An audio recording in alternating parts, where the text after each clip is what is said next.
আসসালামু আলাইকুম ওরহমতুল্লাহি ওবরাকাতুহু। প্রিয় দর্শক ভাই ও বোনেরা, আপনাদের সবাইকে স্বাগতম ইসলামিক মাইন্ড জোন চ্যানেলে। আজকের ভিডিওটি এমন একটি বিষয় নিয়ে যা আমাদের প্রত্যেকের জীবনের সাথে গভীরভাবে জড়িত। আমরা প্রায়ই দেখি কেউ হঠাৎ করে রিজিকে বরকত পায়, কারো জীবনের সম্পদের দরজা খুলে যায়, আবার কেউ অনেক চেষ্টা করেও কাঙ্ক্ষিত সাফল্য পায় না। ইসলামের আলোকে আমরা জানতে পারি আল্লাহ তাআলা কাউকে ধনী বানানোর আগে তাকে কিছু বিশেষ পরীক্ষার মধ্য দিয়ে নেন। এই পরীক্ষাগুলো বান্দার ঈমান, ধৈর্য, কৃতজ্ঞতা, চরিত্র এবং আল্লাহর ওপর তাওয়াক্কুল যাচাই করার জন্য। হতে পারে আপনি এখন যে কষ্টের মধ্য দিয়ে যাচ্ছেন সেটিই আপনার জন্য আল্লাহর বিশেষ প্রস্তুতি। তাই ভিডিওটি মনোযোগ দিয়ে শেষ পর্যন্ত দেখবেন। ভিডিওটি ভালো লাগলে লাইক করবেন, আপনার মতামত কমেন্টে জানাবেন, বন্ধুদের সাথে শেয়ার করবেন, আর অবশ্যই ইসলামিক মাইন্ড জোন চ্যানেলটি সাবস্ক্রাইব করে আমাদের সাথেই থাকবেন। চলুন শুরু করা যাক। ১. অভাব ও ধৈর্যের পরীক্ষা। আল্লাহ তাআলা অনেক সময় বান্দাকে বড় রিজিক দেওয়ার আগে তাকে অভাবের মধ্য দিয়ে নেন। এই অভাব শুধু অর্থের নয়, সুযোগের, স্বস্তির এবং মানসিক প্রশান্তিরও হতে পারে। যখন মানুষ বারবার চেষ্টা করেও কাঙ্ক্ষিত ফল পায় না, যখন সংসারে টানাপোড়েন বাড়ে, যখন চাহিদা আর সামর্থ্যের মাঝে দূরত্ব তৈরি হয়, তখনই শুরু হয় আসল পরীক্ষা। এই অবস্থায় কেউ হতাশ হয়ে পড়ে, অভিযোগ করতে থাকে, হারামের পথে ঝুঁকে যায়। আবার কেউ ধৈর্য ধরে, নামাজে দাঁড়ায়, দোয়ায় কান্না করে, হালাল রিজিকের ওপর অটল থাকে। ধৈর্য এমন একটি গুণ যা মানুষকে ভিতর থেকে পরিশুদ্ধ করে। অভাব মানুষকে বিনয়ী করে, অহংকার ভেঙে দেয়, আল্লাহর দিকে ফিরিয়ে আনে। যে বান্দা অভাবের সময়েও আল্লাহর উপর ভরসা হারায় না, সে বুঝে রিজিকের মালিক মানুষ নয়, আল্লাহ। এই উপলব্ধিই তার ঈমানকে দৃঢ় করে। অভাবের সময় মানুষ অনেক কিছু শিখে ফেলে। অপচয় বন্ধ করে, কৃতজ্ঞতা শেখে, অল্পতে সন্তুষ্ট থাকতে শেখে এবং আল্লাহর প্রতি নির্ভরতা বাড়ায়। অনেক সময় এই ধৈর্যের বছরগুলোই তার চরিত্র গঠন করে, যাতে পরবর্তীতে সম্পদ পেলে সে তা সঠিকভাবে ব্যবহার করতে পারে। কারণ ধৈর্য না শিখে কেউ যদি হঠাৎ সম্পদ পায়, সে অহংকারী হয়ে যেতে পারে, অপচয় করতে পারে, আল্লাহকে ভুলে যেতে পারে। তাই আল্লাহ প্রথমে ধৈর্য শেখান, তারপর দেন প্রাচুর্য। যে ব্যক্তি অভাবের সময়েও হারাম থেকে নিজেকে বাঁচিয়ে রাখে, আল্লাহর কাছে সে বিশেষ প্রিয় হয়ে যায়। তার দোয়া কবুল হয়, তার তাওয়াক্কুল দৃঢ় হয় এবং একসময় আল্লাহ এমন দরজা খুলে দেন যা সে কল্পনাও করেনি। এই পরীক্ষা আসলে শাস্তি নয়, বরং প্রস্তুতি, বড় নিয়ামতের জন্য প্রস্তুতি। ২. কৃতজ্ঞতা ও সন্তুষ্টির পরীক্ষা। আল্লাহ তাআলা বান্দাকে ধনী করার আগে তার অন্তরে কৃতজ্ঞতা আছে কিনা তা পরীক্ষা করেন। মানুষ সাধারণত তখনই কৃতজ্ঞ হয় যখন তার কাছে অনেক কিছু থাকে।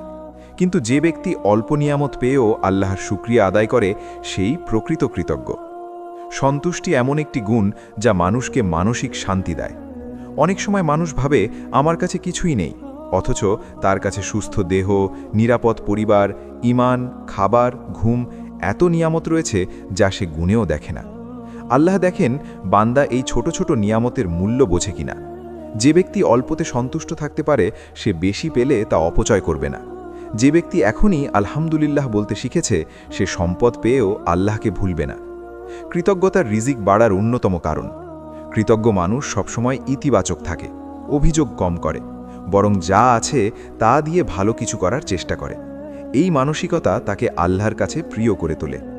অনেক সময় দেখা যায় কেউ প্রচুর আয় করে কিন্তু শান্তি পায় না, আবার কেউ অল্প আয় থেকেও সুখী থাকে। এই সুখের মূল কারণ কৃতজ্ঞতা ও সন্তুষ্টি। আল্লাহ এমন বান্দাকেই বড় সম্পদের যোগ্য মনে করেন যে বান্দা অল্প নিয়ামতের মূল্য বোঝে। কারণ সম্পদ শুধু টাকা নয়, এটি একটি আমানত, যার হিসাব দিতে হবে। তাই আল্লাহ আগে পরীক্ষা করেন বান্দা কি কৃতজ্ঞ, সে কি সন্তুষ্ট, সে কি আল্লাহর নিয়ামতকে সম্মান করে। যদি করে, তবে আল্লাহ তার জন্য রিজিকের দরজা খুলে দেন এবং তার জীবনে বরকত দান করেন। ৩. সততা ও আমানতদারির পরীক্ষা। আল্লাহ তাআলা যখন কোনো বান্দাকে বড় রিজিক, সম্মান ও প্রাচুর্য দেওয়ার ইচ্ছা করেন, তখন তিনি আগে তার সততা ও আমানতদারিতা যাচাই করেন। কারণ সম্পদ কেবল উপার্জনের বিষয় নয়, এটি একটি আমানত, আর আমানত রক্ষা করার যোগ্যতা সবার মধ্যে থাকে না। মানুষের চরিত্রের আসল রূপ প্রকাশ পায় তখনই যখন তার সামনে সুযোগ আসে। সহজে লাভ করার সুযোগ, শর্টকাট নেওয়ার সুযোগ, কাউকে ঠকিয়ে এগিয়ে যাওয়ার সুযোগ বা দায়িত্ব এড়িয়ে নিজের স্বার্থ বাঁচানোর সুযোগ। এই মুহূর্তগুলোতেই শুরু হয় সততার পরীক্ষা। কেউ সাময়িক লাভের জন্য সত্য গোপন করে, মিথ্যা বলে, ওজনে কম দেয়, হিসাব লোকায়, প্রতিশ্রুতি ভাঙে। আবার কেউ ক্ষতি হলেও সত্য আঁকড়ে ধরে, কথা রাখে, হালাল হারামের সীমা মেনে চলে এবং দায়িত্বকে আমানত মনে করে আদায় করে। আল্লাহ দেখেন বান্দা একা থাকলেও কি সত্যবাদী থাকে, কেউ না দেখলেও কি সে প্রতারণা থেকে নিজেকে বাঁচায়, কাজের জায়গায়, ব্যবসায়, পরিবারে, বন্ধুত্বে সবখানে কি সে বিশ্বাসযোগ্য। যে ব্যক্তি ছোট ছোট বিষয়ে আমানত রক্ষা করে, আল্লাহ তাকে বড় আমানতের যোগ্য মনে করেন। কারণ সম্পদ বাড়লে দায়িত্বও বাড়ে, টাকা বাড়লে মানুষের উপর প্রভাব বাড়ে, প্রভাব বাড়লে অন্যের অধিকার নষ্ট করার সুযোগও বাড়ে। তাই আল্লাহ আগে চরিত্র গড়ে নেন, তারপর সম্পদ দেন। সততা এমন একটি গুণ যা মানুষের ভেতর আল্লাহ ভীতি জাগিয়ে রাখে। সে জানে মানুষকে ফাঁকি দিলেও আল্লাহরকে ফাঁকি দেওয়া যায় না। তাই সে প্রতিটি লেনদেনে, প্রতিটি কথায়, প্রতিটি সিদ্ধান্তে আল্লাহকে সাক্ষী মনে করে। এই অনুভূতি তাকে আমানতদার বানায়। পরিবারে তাকে দায়িত্ব দিলে সে অবহেলা করে না, কর্মস্থলে তাকে কাজ দিলে সে ফাঁকি দেয় না, কারো জিনিস তার কাছে থাকলে সে তা যথাযথভাবে ফিরিয়ে দেয়। এমন মানুষকে সমাজ বিশ্বাস করে, মানুষ তার হাতে দায়িত্ব দিতে স্বস্তি পায়, আর আল্লাহ তার প্রতি বিশেষ অনুগ্রহ করেন। অনেক সময় দেখা যায় কেউ খুব মেধাবী নয়, খুব দক্ষও নয়, কিন্তু সে অত্যন্ত সৎ ও বিশ্বস্ত। এই একটি গুণের কারণেই আল্লাহ তার জন্য রিজিকের পথ খুলে দেন। কারণ মানুষ বিশ্বস্ত লোকের সাথে কাজ করতে চায়, ব্যবসা করতে চায়, সম্পর্ক রাখতে চায়। সততা ধীরে ধীরে মানুষের জন্য দরজা খুলে দেয়, যা প্রতারণা কখনোই খুলতে পারে না। আমানতদারিতা মানুষের অন্তরকে পরিশুদ্ধ করে, লোভ নিয়ন্ত্রণ করে, অন্যের হক আদায় করতে শেখায়। যে ব্যক্তি অন্যের হক নষ্ট করে না, আল্লাহ তার হক নষ্ট হতে দেন না। যে ব্যক্তি মানুষের বিশ্বাস ভঙ্গ করে না, আল্লাহ তার সম্মান অটুট রাখেন। এই পরীক্ষায় উত্তীর্ণ হওয়া সহজ নয়, কারণ প্রতিদিনই ছোট ছোট সুযোগ আসে অসততার। কথায় বাড়িয়ে বলা, কাজ ফাঁকি দেওয়া, সময় নষ্ট করা, প্রতিশ্রুতি ভুলে যাওয়া। কিন্তু যে ব্যক্তি এসব জায়গায় নিজেকে সামলে রাখে, সে ধীরে ধীরে আল্লাহর কাছে প্রিয় হয়ে ওঠে। তার রিজিকে বরকত আসে, তার কাজে গ্রহণযোগ্যতা আসে, তার কথায় ওজন আসে। আল্লাহ এমন বান্দাকেই বড় সম্পদের যোগ্য মনে করেন, যে সম্পদকে লুটপাটের সুযোগ নয়, বরং আমানত হিসেবে দেখবে। কারণ শেষ পর্যন্ত সম্পদ থাকবে না, থাকবে হিসেব। আর যে ব্যক্তি সততা ও আমানতদারিতার পরীক্ষায় উত্তীর্ণ, তার জন্য সেই হিসেব সহজ হয়ে যায় এবং দুনিয়াতেও তার জন্য রিজিকের দরজা প্রশস্ত হয়ে যায়। 4. তাওয়াক্কুল ও দোয়ার পরীক্ষা। আল্লাহ তাআলা যখন কোনো বান্দাকে প্রাচুর্য, সম্মান ও বিস্তৃত রিজিক দেওয়ার ইচ্ছা করেন, তখন তিনি আগে তার অন্তরে তাওয়াক্কুল অর্থাৎ আল্লাহর উপর পূর্ণ ভরসা কতটুকু আছে এবং সে কতটা আন্তরিকভাবে দোয়া করে তা পরীক্ষা করেন। তাওয়াক্কুল মানে হাত গুটিয়ে বসে থাকা নয়, বরং সর্বোচ্চ চেষ্টা করার পর ফলাফলের ব্যাপারে আল্লাহর সিদ্ধান্তের উপর শান্ত মনে নির্ভর করা। অনেক সময় মানুষ কঠোর পরিশ্রম করে, পরিকল্পনা করে, দক্ষতা বাড়ায়, তবুও ফল আসে না। তখন কারো অন্তরে সন্দেহ জন্মায়, কেউ হতাশ হয়ে পড়ে, কেউ আল্লাহর প্রতি অভিযোগ করে। কিন্তু যে বান্দা এই অবস্থায়ও বলে, আমার রব যা করবেন সেটাই আমার জন্য উত্তম, সে তাওয়াক্কুলের পরীক্ষায় উত্তীর্ণ হতে শুরু করে। আল্লাহ দেখেন বান্দা কি ফল না পেলেও ইবাদতে অটল থাকে, দেরি হলেও কি সে দোয়া ছাড়ে না, বারবার ব্যর্থ হলেও কি সে আল্লাহর দরজায় কড়া নাড়তে থাকে। কারণ দোয়া শুধু চাওয়া নয়, এটি বান্দার অসহায়ত্বের স্বীকারোক্তি এবং আল্লাহর শক্তির প্রতি পূর্ণ আস্থা। যে ব্যক্তি দোয়ায় লেগে থাকে, তার অন্তর ধীরে ধীরে নরম হয়, অহংকার ভেঙে যায় এবং সে বুঝতে শেখে রিজিকের চাবিকাঠি মানুষের হাতে নয়, আল্লাহর হাতে। এই উপলব্ধি তাকে এমন মানসিক স্থিরতা দেয় যা ভবিষ্যতের প্রাচুর্য সামলানোর জন্য প্রয়োজন। তাওয়াক্কুল মানুষকে উদ্বেগ থেকে মুক্ত করে, কারণ সে জানে তার চেষ্টা বৃথা যাবে না, ফলাফল দেরিতে হলেও আসবে, আর না এলেও আল্লাহ তার জন্য উত্তম কিছু জমা রাখছেন। দোয়া মানুষকে আল্লাহর সাথে যুক্ত রাখে।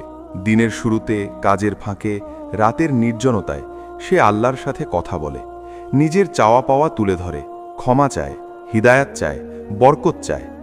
এই ধারাবাহিক সংযোগ বান্দার অন্তরকে শক্তিশালী করে, তাকে হতাশা থেকে বাঁচায় এবং আল্লাহর প্রতি ভালোবাসা বাড়ায়। আল্লাহ এমন বান্দাকেই বড় রিজিকের যোগ্য মনে করেন, যে রিজিক পাওয়ার আগেই রিজিক দাতার সাথে সম্পর্ক দৃঢ় করে নিয়েছে। কারণ সম্পদ এলে অনেকেই ব্যস্ত হয়ে পড়ে, দোয়া কমে যায়, তাওয়াক্কুল দুর্বল হয়ে যায়। তাই আল্লাহ আগে দেখেন এই বান্দা কি দোয়া ছাড়া থাকতে পারে, সে কি কষ্টের মাঝেও সিজগায় কাঁদে, সে কি চেষ্টা করার পর ফল আল্লাহর হাতে ছেড়ে দিতে পারে? যে পারে তার অন্তর প্রাচুর্যের জন্য প্রস্তুত। তাওয়াক্কুল মানুষকে হালাল পথে দৃঢ় রাখে, কারণ সে জানে হারাম পথে দ্রুত কিছু পেলেও বরকত থাকবে না। দোয়া মানুষকে আশাবাদী রাখে, কারণ সে বিশ্বাস করে আল্লাহ শুনছেন, দেখছেন এবং সময় মতো উত্তমটি দান করবেন। এই পরীক্ষায় উত্তীর্ণ হওয়া মানে হল কষ্টের মাঝেও আল্লাহকে না ভোলা, দেরির মাঝেও দোয়া না ছাড়া, আর অনিশ্চয়তার মাঝেও ভরসা না হারানো। তখনই আল্লাহ তার জন্য এমন পথ খুলে দেন যা সে ভাবতেও পারেনি। তার কাজে বরকত দেন, তার রিজিক প্রশস্ত করেন এবং তার জীবনে এমন স্বস্তি দেন যা শুধু টাকায় মেলে না। 5. দানশীলতা ও মানুষের উপকার করার পরীক্ষা।